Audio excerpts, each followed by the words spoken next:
Thank you, colleagues. We're now going to attempt a Q&A, a five-way Q&A, where we will each ask, be asked a question, and I'm going to start with Beth, please, from Sky. Thank you. Prime Minister Beth Rigby from Sky News. This is a question to both Prime Minister Starmer and President Zelenskiy, if I may. You are the coalition of the willing, but you're unable to stop President Putin without US support. How disappointing is it that President Trump won't at the moment provide long-range Tomahawk missiles? And is the President right when he says you'll hopefully be able to get the war over without them? Can you? And PM Starmer, if I may, this domestic question. Overnight you suffered a disastrous election loss in Caerphilly, a seat that's been a Labour-held seat for over a century. Was it a gut punch for you? And if you can't turn this around in the Senate elections next May, will you have to go? Thank you very much. Thank you, Beth. Let me start with the question of Ukraine, because it is really important that we address the support that we're all able to put in, particularly as we go into the winter. And here we have the coalition of the willing. Today, you had the EU yesterday, but we are all working with President Trump, and therefore we're all working as one wider coalition here in relation to the support we need to put in for Ukraine.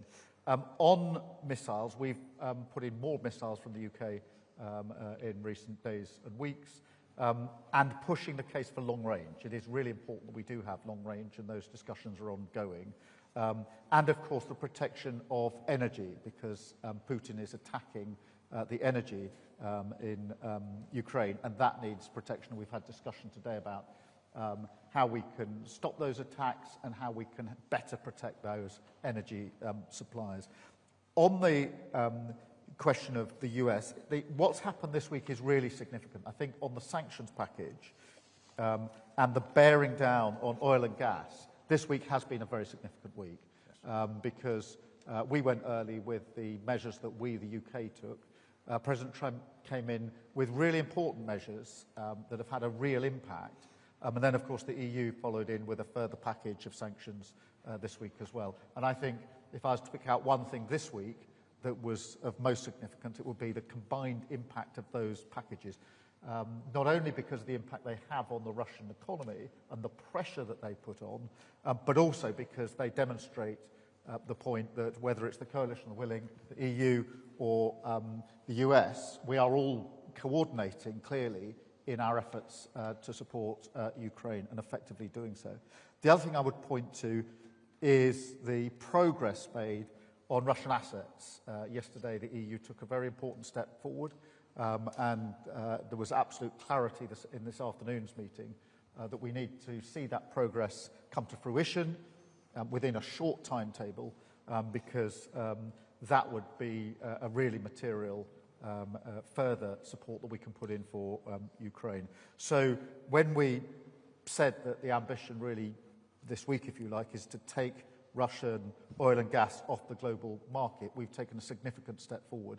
I would also add that the measures or the movement in position by India and China in relation to Russian energy and oil in particular are also significant. I think what you'll detect behind that is the sort of coordination and discussions that are going on, have been going on today, are going on between us pretty well all of the time, and having a very significant impact on Russia, because we must put Ukraine in the strongest position. This is going to be a hard winter, of course, particularly when it comes to protecting energy, and it is very important that whilst, of course, we want to get to a ceasefire and a lasting peace, we will, in my view, only get there if we put Ukraine in the strongest possible position, and we must never lose sight of that aspect of it. I mean, I'm really pleased to see the coalition of the willing so determined and united on this. Of course, to some extent, the coalition was set up to answer the question, what about security guarantees? But to see this wider coalition now working in a coordinated way, I think it really reinforces why the coalition of the willing is so important. In relation to the by-election, look, I'm deeply disappointed by the results. I'm not going to suggest otherwise. I spoke to the First Minister this morning, and clearly we need to reflect and regroup. and double down on the delivery in Wales, and we clearly need to do much more. Vladimir, can I pass over to you on the first issue? Thank you very much for the question. So, first of all, we're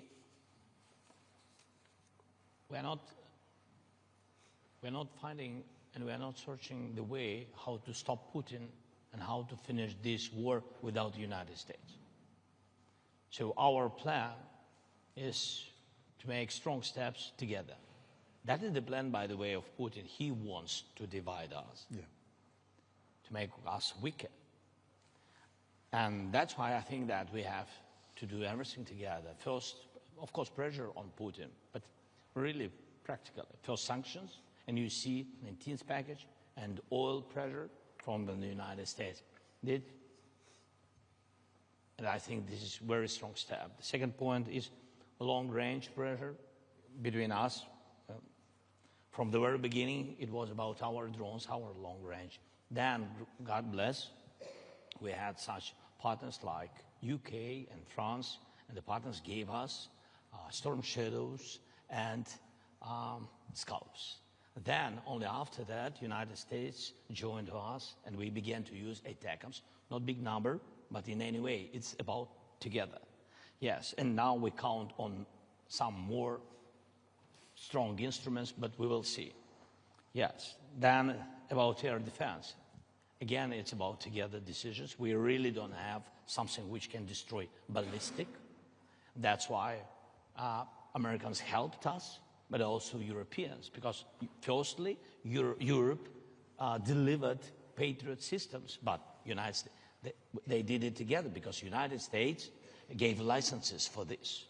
Yes, but I hope that we will in any way we will find a way how to produce our own systems. We have to do it, and I think this is the most important thing, that politically it's very important to go together.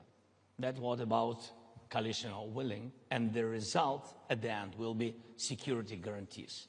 And again, with the security guarantees, we need to have United States. This is very important.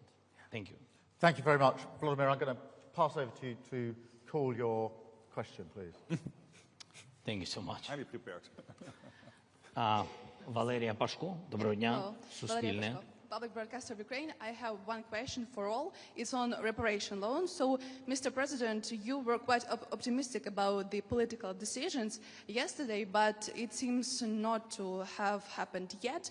What's your view on that? Is it disappointing now for you?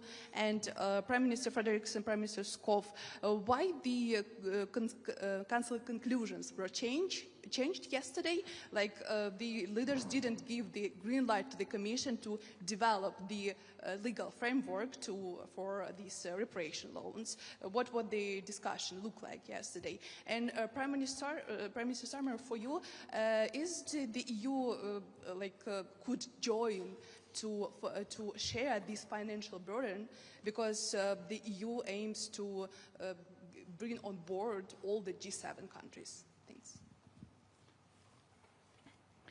Yeah, I will begin. Thank you. So I think that the decision with Russian frozen assets is crucial for us, and but I think that there are 3 steps in this question with frozen assets. The first one is political decision, then practical decision, and then implementation. And I think that yesterday we've got political decision. That's why I think this is positive signal. Then practical decision. We hope that we can get it to the end of this year. And only after that, implementation. So that's, God bless, we can have at the very beginning of the year. But we will see. Thank you. Meta probably makes sense. Yes, let me be very clear. I think the idea of a so-called reparation loan is good. I haven't seen any alternative. And the idea of letting Russia pay for the damages they have done in Ukraine is the only way forward. Of course, there are some technical questions that has to be answered. There are a lot of details that we have to work on, but first and foremost, this is a political decision and a political choice. I support the idea totally, and I think we have to work in a way that we have a solution before Christmas Eve, so we are able to ensure that we can finance Ukraine for the next years. I know some colleagues find this way forward more difficult than I do, and we have to solve the problems, but I also have to say, what is the alternative? The alternative is not to let Russia win this war, and the alternative is not to ask all the Europeans to pay instead of Russia. So we need to solve the technical issues. I am sure that we will be able to do that, and then we will hopefully, I will work for that, have a decision before Christmas Eve. Dirk, did you want to? Yeah, thank you. And of course, I fully agree with Mette. But let me just add a few points. The political decision yesterday was made, and that's very important, that we are going to financially support Ukraine in 26 and 27. And that's an important decision we made yesterday. It's important for Ukraine, it's important for the European Union, it's important for all our partners. Then the second issue is that we talked about, and I think this is an important issue. Of course, you can say it's technical or financial, but there are risks, and we talk about mutualization of risks.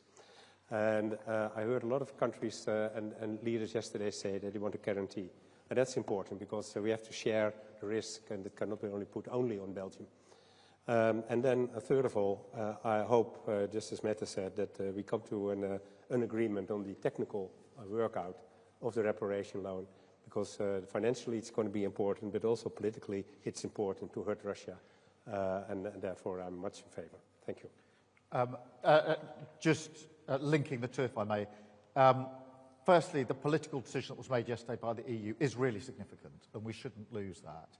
The question of the Russian assets has always been complicated and difficult, and there's no pretending otherwise, and it is really important that the detail is worked through. I think Mette is right to say putting a timetable around that makes complete sense, but I wouldn't underestimate the significance of the move that was made yesterday, and a very high level of agreement today that we need to make progress on that. In relation to your broader point about the UK and the EU in particular, yes, we are coordinating a lot of what we do, and that is a very good thing. It's a very good thing in the field of Ukraine. We are doing it much more broadly on defence and security and trade and the economy, actually. That reflects a number of things. Firstly, our shared and long-held belief that we are most effective in our support for Ukraine when we act as a group of countries, whether that's the EU and the UK working together, as we have done on most of the sanction packages. It's no accident that we act at the same time, or the wider group of the coalition of the willing. And just to emphasise something that Vladimir said, it was welcome to have the new Prime Minister of Japan on the call today. I think it was her first international engagement, and she made a statement of principle about where she stands, and it was a very strong statement to the coalition of the willing.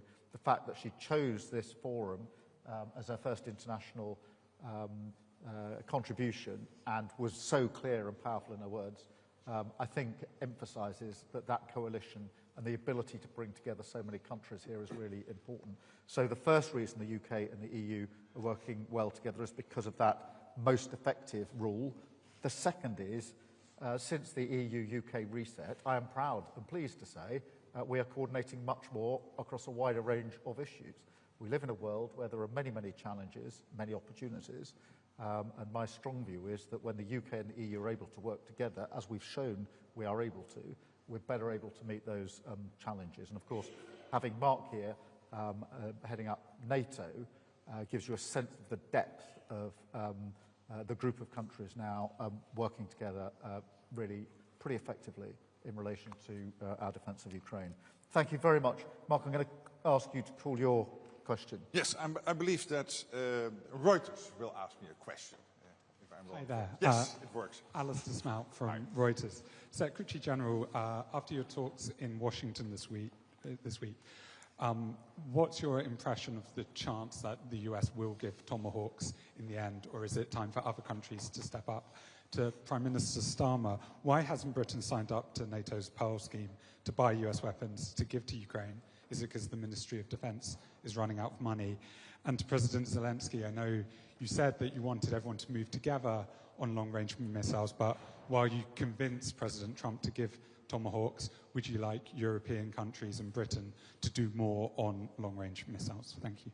Well, on your first question, when this came up in my meetings on Wednesday in the White House, I also said that it's up to each ally to decide which type of weapons they want to deliver to Ukraine. And that's really a decision by each of the individual allies. And I've also said this before, and this is not new, that Ukraine has the right, obviously, to defend itself, particularly, of course, against all the attacks by Russia. And that includes striking targets in Russia with long-range weapons. Now, when it comes to the US, let's not forget, the US is providing, as we speak, a wide range of weapons to Ukraine, including high-end weaponry like Patriot systems, HIMARS and ATACMS. What happened since July? There was a risk that somehow maybe that flow of weaponry from the US into Ukraine would somehow become a little bit smaller, that flow. But luckily, in July, the President decided, President Trump, to really open the floodgates again when it comes to lethal and non-lethal weapons into Ukraine. Crucial stuff which only the US can provide. For example, interceptors for Patriot systems, defending innocent civilians in Ukraine and protecting crucial civilian infrastructure in Ukraine. And what NATO has done with our allies, we organized the whole thing because the US said we are going to provide it but paid for by allies. So we have bundled that together. The Netherlands was so kind, maybe because I'm from the Netherlands, but they were so kind to immediately buy the first package, and then others have followed. So billions have now been committed, and the stuff is now flowing into Ukraine. Crucial gear again, which only the US at the moment can provide, because it is never, it's not in the stockpiles of Europe or wherever. So that's happening now, and we are working very hard to make sure that that flow will continue to the tune of about $1 billion or a little bit over $1 billion a month. And then on particularly the Tomahawks, of course, the President and I discussed that. The issue remains under review by the President, and again, it's up to the US to decide. Look, in relation to the UK's position, our support for Ukraine is very clear, and it's been there from the start.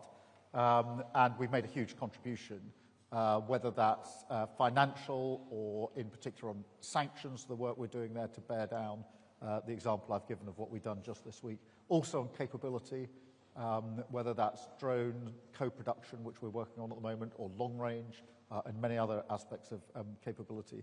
And in the liaison work that we have operating with our Ukrainian colleagues. So we're very clear about the support that we're putting in. And the reason for that is not just because this is about Ukraine's freedom and sovereignty, but because it's about the freedom that we all have across Europe. This is, of course, a fight for Ukraine's future and sovereignty, but it's also a fight for Europe and for the United Kingdom. And therefore, this isn't simply an act of us working with Ukraine solely for Ukrainian benefit. We are working with Ukraine for Ukraine, of course, but also for the benefit of all the rest of us.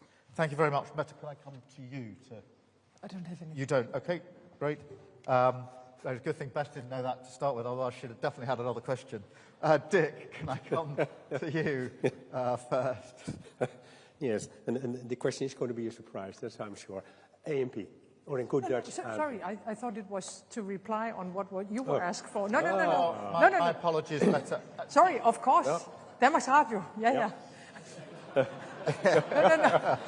I thought you wanted me to reply on questions for you. I'm so sorry, Mette. Danmarks Radio. Yeah, apologies. But also for you, Prime Minister Starmer. You say you want to take Russian oil and gas off the global market to put pressure on Putin. But since the beginning of the war, the EU countries alone have bought Russian energy worth more than 215 billion euros. Doesn't this proposal come 3.5 years too late? And also for you, President Zelensky, what do you think? Do you think this comes too late?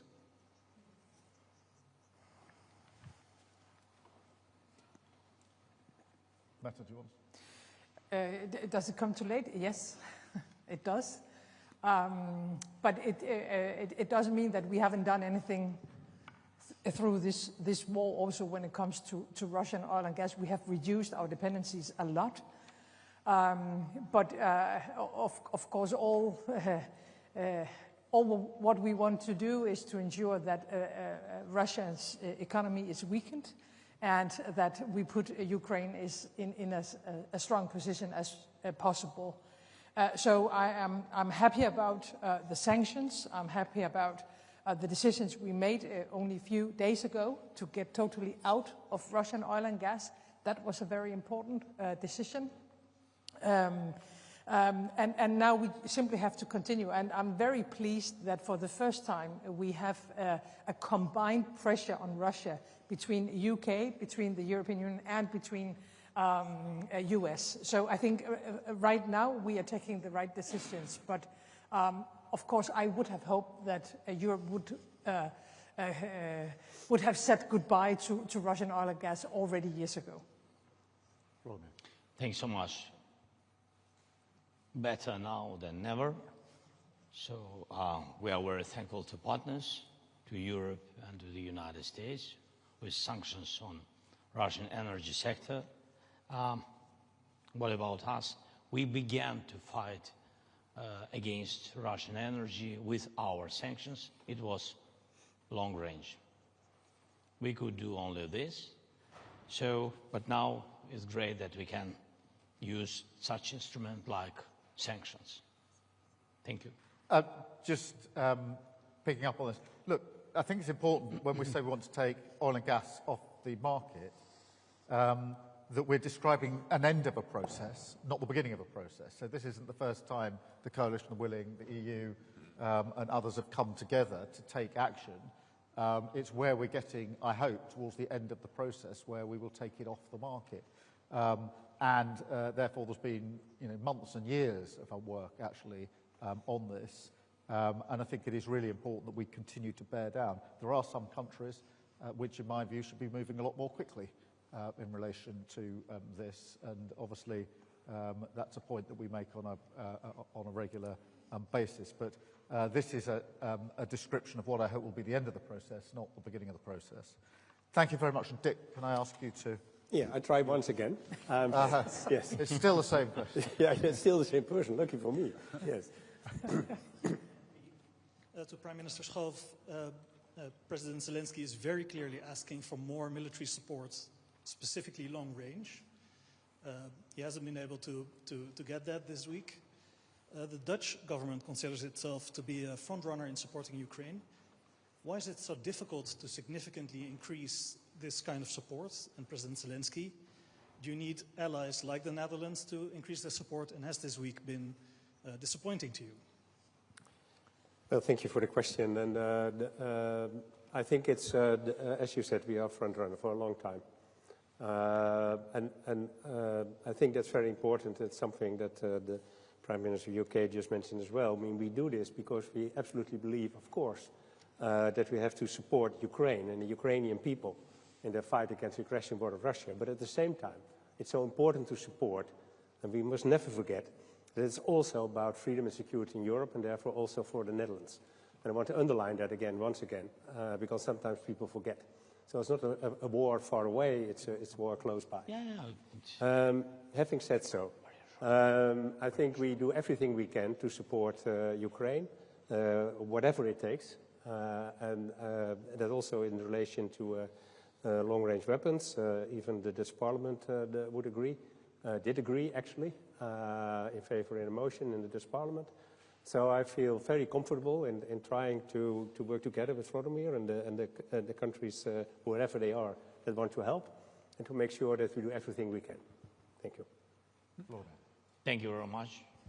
And first of all, really, we are thankful to the Netherlands, one of the biggest donators in Europe and in the world. It's true. I think this year you donated more than 4 billion.